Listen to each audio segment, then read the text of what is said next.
Good morning and welcome to the very first Focus Show for 2024. I'm your host, Gleno Rashipura.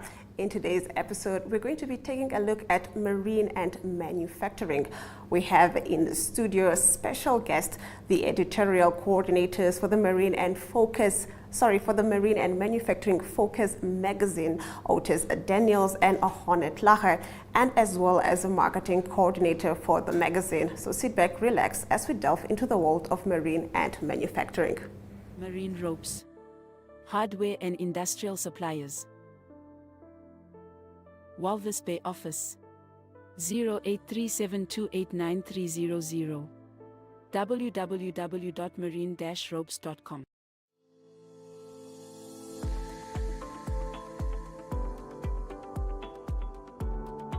Our advanced coatings and systems for civil and commercial infrastructure deliver proven protection from corrosion, high temperatures, and fire to ensure durability and aesthetic performance that will protect your valuable assets.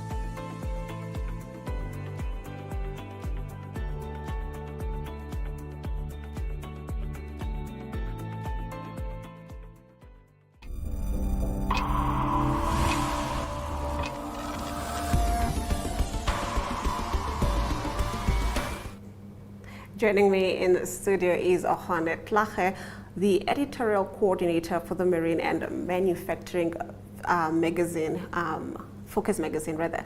Good morning and welcome to the Focus Show. Good morning, Lenora. I'm quite excited to have you on board. I understand that you focused more on the manufacturing side of this Focus edition. Can you tell us more about the air transport liberation plan being proposed and what impact does it have locally? Okay, so when you speak of air liberalization, it's essentially to ensure that airlines can travel on the African continent freely without any limitations. So you would, for example, have our local airline. Let me make the case of Air Namibia, which was liquidated. But using it, there would not be as many hurdles for it to jump if it wants to fly to, for example, Kenya, it wants to fly to Tanzania, if it wants to fly to Angola. Exactly, and it does, sorry to cut you off, it does sound like it's going to be cheaper for, the consumer, I would think. Well, this has been sorry for interrupting, but this has been blasted because the concern is that legacy airlines, your big airlines, would necessarily only be interested in flying between major hubs. So they would be interested in flying between Windhoek and Johannesburg or Windhoek and Cape Town, whereas this hurts local players who would want to provide air services internally. These are now your routes: Walvis Bay, Windhoek, Walvis Bay, for example, Walvis Bay, Ondangwa, Windhoek, Oranjemund, because you do not, the legacy airlines are not interested in flying these local domestic routes because there are not sufficient numbers for them to work on. Oh, I see. Well, my understanding was, when they open up the airways like that, where it makes it cheaper for the airlines to operate in whatever country, it might be cheaper for, the consumers. But you're saying it's going to hurt domestic airlines in the long run. Yes. So it's quite sad to hear that. Now, the Namibian Airports Company did highlight that it has a few plans, a few strategic plans. Some of them are very bold, I would say. Can you get into that? One of the I'll list so there are planned expansions in Rundu where they have to expand the territory of the airport significantly. I know in Katima Mulilo there's also terminal facilities, I believe, that have to be added. And then Windhoek, they were speaking about extending the apron of the Osiakutako International Airport, as well as creating what is this air gates, where you do not have to go onto the tarmac to walk to the aircraft, but you connect directly from the building to the aeroplanes that you are embarking on. These projects very ambitious, yes, but also very necessary, given the business that the Namibia Airports Company is engaged in for safety reasons and also just to improve services generally. And do you think this is attainable within the timeline that the NAC has put forth? It will be tenable if the government, as the majority shareholder in the Namibia Airports Company, is either one, going to sign a guarantee that will enable the NAC to go to market and raise the requisite funds to fund these developments. As long as there's sufficient government as long as there's sufficient shareholder support available, there's no limitation to what state-owned entities, the NAC being no exception, will be able to do. Now, with all these projects ongoing, is the NDPs attainable, would you say? The NDPs are attainable. There's the issue is always that Namibia is blasted for not putting enough effort. The policy is good, the implementation is what is always being knocked on. And we saw during the presidency of late President Tlhage the launch of the Harambee Prosperity Plans. Now, these plans were launched to front load the NDPs and to ensure that these deliverables, the low-hanging fruits, can be delivered. So, I'm sure with better synergy within government, there's no reason why we're now going to NDP 6, which is in consultation, and following which consultation we would know what government or where government places its development priorities. And I think with this HPP framework in place, there's no reason why government cannot walk the talk on meeting its development goals. Now, I want to get back to just the magazine in general. I got to read some of the articles. And I just want to go back to why you as a team decided to focus on marine and manufacturing as a theme for this focus edition. So it has to be thematic. I remember last year we did, but because we didn't have a marine aspect in this magazine, focused on the export processing zone regime. That's one of the issues that we touched on. I believe we also touched on manufacturing in general. I believe we looked at the issue of the NDPs, and we've already covered that aspect now. Development is an evolving process, and we need to look at what is thematic and where the country is. And we're just touching on that. One of the stories we did was on the Walfish Bay port, which is run by the Namibia Ports Authority, and we've seen that there's increased interest in this port given congestion problems in Cape Town, South Africa, and Durban. So it brings to the fore the potential for where Namibia can succeed. I hear you. Thank you so much for joining us and, for expanding a little bit on marine and manufacturing, especially on your side, the manufacturing side of things. So thank you so much. Thank you for having me.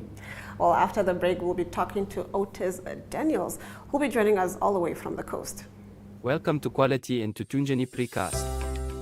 As leading Namibian-based company specializing in high-quality cement products and elegant building solutions, we are here to meet your construction needs. We are committed to delivering outstanding service and exceptional quality. Whether you are a homeowner, contractor, or developer, our tailored solutions and expertise will bring your projects to life. Learn more about how we can assist you in achieving your vision. Reliable and innovative electronics for the marine industry.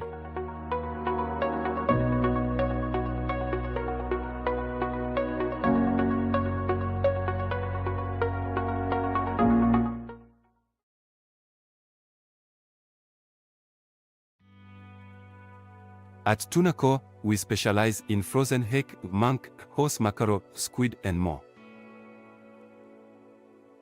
We respect, believe and achieve together. Committed to quality and value addition.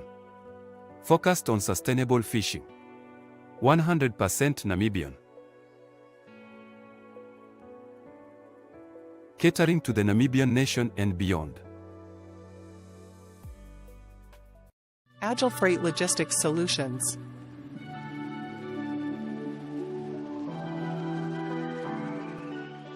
No matter the size, type, hazard, or challenge of importing and exporting goods, we have been there since 1924, handling it all.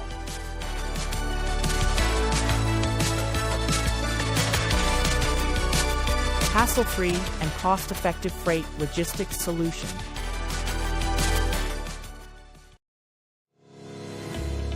Modular, efficient and cost-effective. Since 2015, Yeti Cool Panels has been the leading supplier of quality cold room panels and doors to the marine, mining, agricultural, and tourism industries in Namibia. Driven by our commitment to quality and service, and a hunger for innovation, every project is custom tailored to achieve the desired result. With our policy of local first, we support local and regional businesses.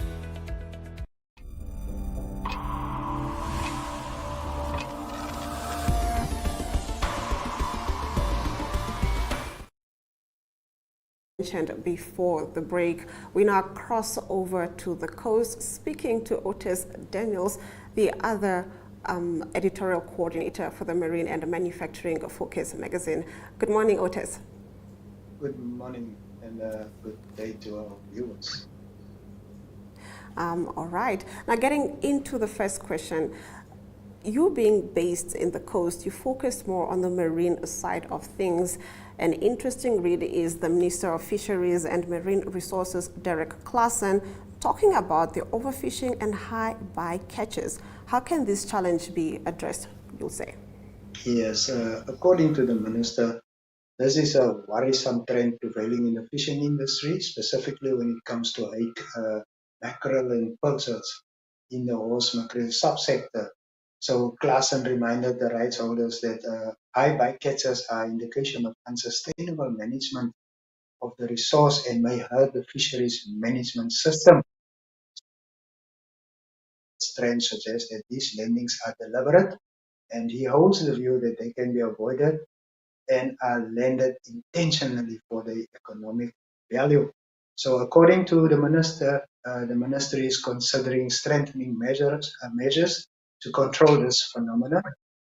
This could come in the form of increased unannounced monitoring exercises conducted by fisheries inspectors on board of vessels and at spots where fish are being landed. Yes. Now, I understand that there is a moratorium on carp fishing. Can you tell us more about this? Yes, the minister announced that the ministry conducted a stock assessment on bycatch and line fish species such as carp, and this will be reviewed soon. So this moratorium was officially promulgated by the Ministry of Fisheries and Marine Resources in 2017 to protect the kabelio while it is on its annual spawn run south. It is applicable from the 1st of January until the last day of March, and no are allowed to be from Pelican Point up to the border of the Naukluft National Park, just north of Sandwich Harbour. The moratorium also includes a 2-mile barrier from the shoreline into the Atlantic Ocean that forbids catching of fish species from boats. The fish spawns in the bays and estuaries along the coast and the peninsula during the summer months. The law does, however, not restrict the harvesting of other fish species along the same stretch of fish. All right. Excuse me. Now, getting into your next story, I understand that there was a 70 million, rather, Namibian dollar fish factory inaugurated recently. Can you tell us a little bit about this? How will this impact the community and Namibia at large? Yes, so the Merlus Cormorant Fishing is a wet fishing processing plant factory located in Walvis Bay.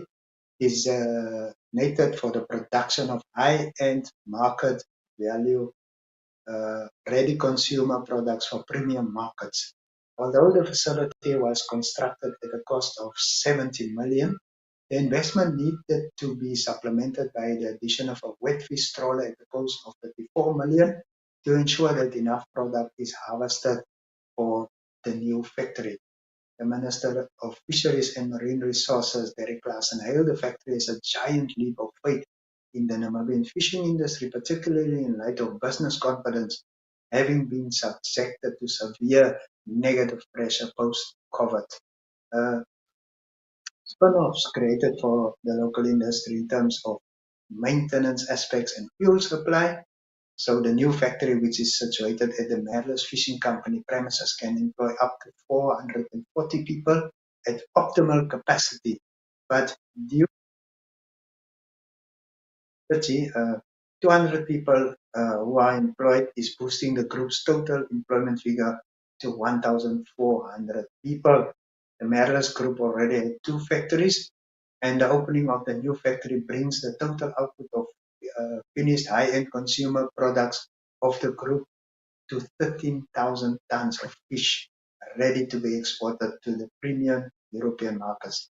A new styrofoam factory was constructed on a recently acquired 50 million Namibian dollars property to supply the new wet fish processing plant with the specialized packaging material required for the ultra-delicate nature of the long line and wet fish export market. Now, with these additions to the new factory, the quantum of total investments made by the Merlus Group for this project alone is a staggering 154 million Namibian dollars. Wow, that's a big, big number indeed. Thank you so much, Otis, for joining us. It's been a pleasure. Thank you for having me. All right, after the break, we get to talk all things marketing regarding the Marine and Focus magazine edition.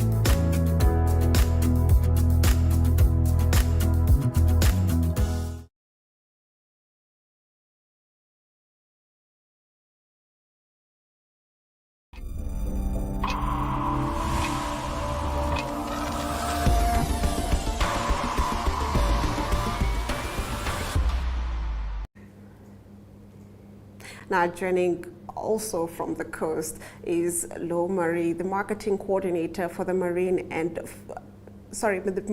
Manufacturing Focus magazine. Good morning. Good morning. How are you? I'm great. It's great to have you join us all the way from the other side. Yes, it's actually the Marine Manufacturing Logistics and Commercial Vehicle Focus. It's a 4-in-1. So I'm going to touch on some of the advertisers that booked space in this focus. So let's start with radio electronic. Excuse me. Now, Radio Electronics is Namibia's leading company in marine electronics as well as radio and satellite communication solutions. So they moved, about 2 weeks ago, they moved to their new building in Walfish Bay, which are situated in 6th Street. I had the privilege of being taken on a tour through the building. It's very, very, very meticulously planned. So if you want to pay them a visit, you can't miss their new building. It's beautiful, and they already have their new logo in front of the building. So you can talk to Francois de Toey. He's the manager, the branch manager for Walfish Bay. Then also Yeticool. They are the leading supplier in quality cold room panels and doors to the marine, agricultural, mining, and tourism industries. And they are situated also in Walfish Bay in 47 Grand Avenue, and you can have a chat there. You can chat to Quentin van der Rooyen. Then Marine Ropes, they also booked a space. They are also situated in Walfish Bay in the light industrial area in 12th Street East. You can't actually miss them. Their wall, the outside wall, are branded in bright blue, and you can get all your ropes and twine products from them as well as fishing gear. So if you are on your way to the coast during Easter weekend and you forgot anything, just pop in there for your fishing gear. They, like I said, fishing gear, ropes and twines, and much more. Tunacor, they specialize in frozen hake, monk, horse, mackerel, squid, and of course much more. And they have also their fleet consists of 8 web trawlers and 4 freezer trawlers. Then AGA pipe manufacturers, they manufacturing They manufacture pipes, LD pipes and HD pipes, and they are situated in Windhoek, Prosperita, 31 Platinum Street.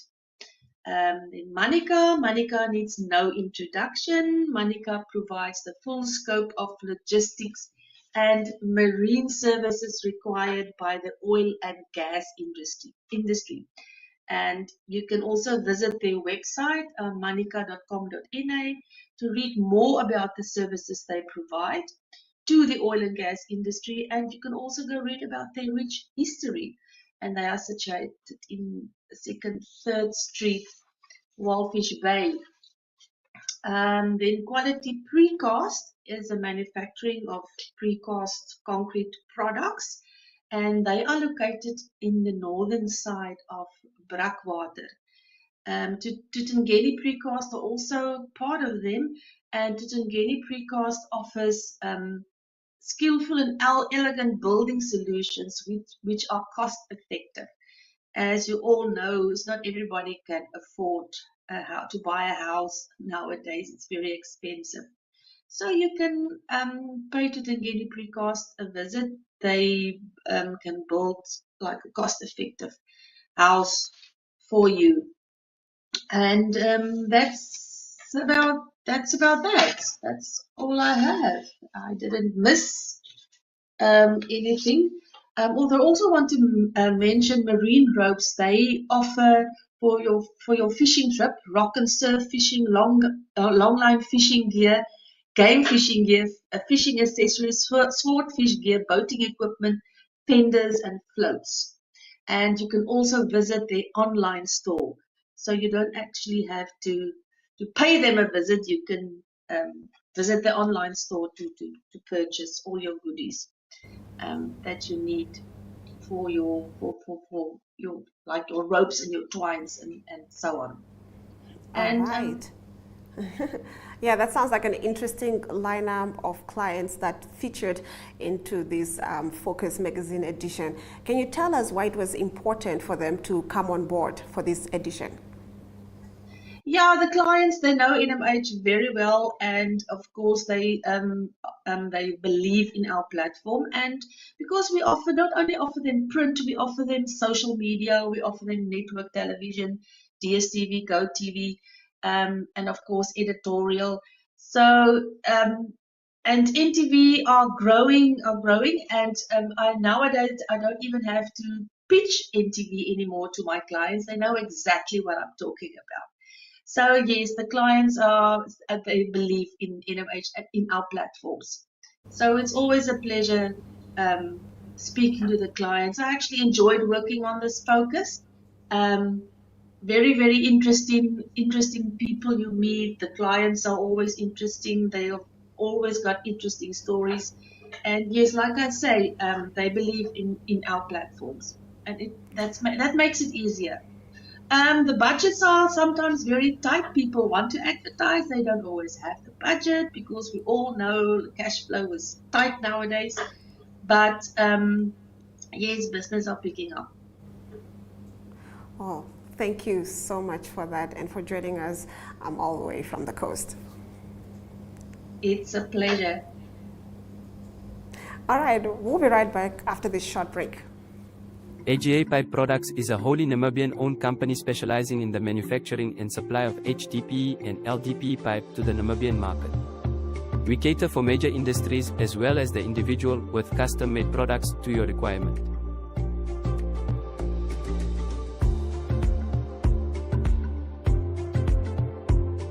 Find us at 31 Platinum Street, Prosperita.